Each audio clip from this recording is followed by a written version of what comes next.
हरे Krishna. Shrimad Bhagavatam canto 1 अध्याय 1 श्लोक number 7। यानि वेद विदं श्रेष्ठो भगवान् बादरायणः अन्ये च मुनयः सूता परावरविदो विदुः। यानि वेद विदं श्रेष्ठो भगवान् बादरायणः अन्ये च मुनयः सूता परावरविदो विदुः। अनुवाद तात्पर्य श्रील प्रभुपाद के द्वारा। श्रील प्रभुपाद की जय। अनुवाद। हे सुत गोस्वामी, आप ज्येष्ठतम विद्वान एवं वेदांती होने के कारण ईश्वर के अवतार व्यासदेव के ज्ञान से अवगत है और आप उन अन्य मुनियों को भी जानते हैं जो सभी प्रकार के भौतिक तथा आध्यात्मिक ज्ञान से निष्णात है। तो इसमें भी सुत गोस्वामी के बारे में ही बताया है मुनियों ने कि वो इतने महान हैं कि वो विद्वान है और वेदांती है और इसलिए ईश्वर के यानी कृष्ण के जो अवतार हैं, व्यास देव ने जो ज्ञान प्रदान किया है उससे वो अवगत है और अन्य मुनियों को भी जानते हैं।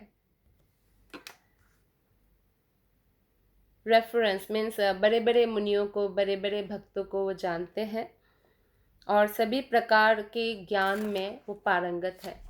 तात्पर्य में बताया गया है कि श्रीमद् भागवत ब्रह्म सूत्र या बादरायणी वेदांत सूत्र की स्वाभाविक टीका है। इसे स्वाभाविक कहा जाता है क्योंकि व्यासदेव ने जो वेदांत सूत्र तथा समस्त वैदिक साहित्य के सार रूप में इस श्रीमद् भागवत के ग्रंथ करता है। जो ये श्रीमद् भागवतम है ये वेदांत सूत्र का तो टिप्पणी है ही, टीका है ही, और यहाँ तक कि जितने भी ग्रंथ के संकलन करते हैं व्यासदेव जी, जैसे कि 108 उपनिषद है, 18 पुराण है, महाभारत है और 4 वेद है, तो समस्त शास्त्रों का जो सारांश है वो इस श्रीमद् भागवत ग्रंथ में पाया जाता है।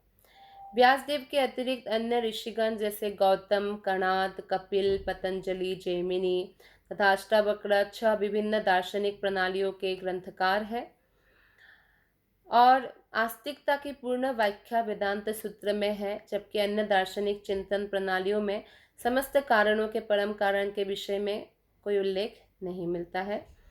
वेदांत में इसका उल्लेख मिलता है। आस्तिक विज्ञान है तो कोई व्यासासन पर तभी बैठ सकता है जब वो दर्शन की समस्त प्रणालियों से अवगत हो और जिससे वो अन्य समस्त प्रणालियों के खंडन में भागवत के आस्तिकतावाद को प्रस्तुत कर सके। तो ये जो 6 प्रकार के दर्शन हैं इसमें भी उनको पारंगत होना चाहिए, क्योंकि अगर वो 6 प्रकार के दर्शन में पारंगत होता है तो वो फिर भागवतामृत को जो भी आस्तिक, जैसे आस्तिक विज्ञान के रूप में और बहुत ही जो है प्रभावित तरीके से प्रस्तुत कर सकता है। 6 प्रकार के जो दर्शन हैं वो इस प्रकार है।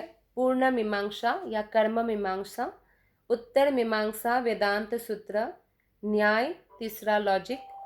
पहला है पूर्ण मीमांसा या कर्म मीमांसा, दूसरा है उत्तर मीमांसा अर्थात वेदांत सूत्र, तीसरा है न्याय मतलब लॉजिक और चौथा है वैशेषिका एटॉमिक थ्योरी जिसे इंग्लिश में कहा जा सकता है, पांचवा है अष्टांग योग यानी मेडिटेशन और 6th है सांख्य योग एनालिटिकल स्टडी। तो ये इस प्रकार से होता है ये 6 प्रकार के दर्शन। तो ये 6 प्रकार के दर्शन जो है उसमें भी भागवत कथाकार को ज्ञान होना चाहिए। तो इससे क्या होगा, वो भागवतामृत को और भी इफेक्टिवली प्रेजेंट कर सकते हैं या कोई भी उस ऐसे प्रश्न आए तो फिर वो उसका सही उत्तर, सटीक उत्तर दे सकते हैं। तो इस प्रकार हम देख सकते हैं कि एक भागवत कथाकार को हमेशा ही अभ्यास करना चाहिए कृष्ण भावनामृत का, कृष्ण कथा श्रवण करने का, कृष्ण के दर्शन जो भी कृष्ण से रिलेटेड दर्शन है उसे समझने का। और श्रील शुद्ध गोस्वामी उपयुक्त शिक्षक थे इसमें, इसलिए नैमिषारण्य की मुनियों ने सुत गोस्वामी से ही अनुरोध किया और आदरपूर्वक उनको व्यासासन में बिठाया। श्रील व्यासदेव को यहाँ पर भगवान कहा गया है क्योंकि श्रील व्यासदेव जो है भगवान कृष्ण के प्रामाणिक शक्तावेश अवतार है। तो शक्तावेश अवतार होने के कारण उनको भगवान कहकर संबोधित किया गया है। यही इस श्लोक का तात्पर्य है। धन्यवाद। हरे कृष्ण।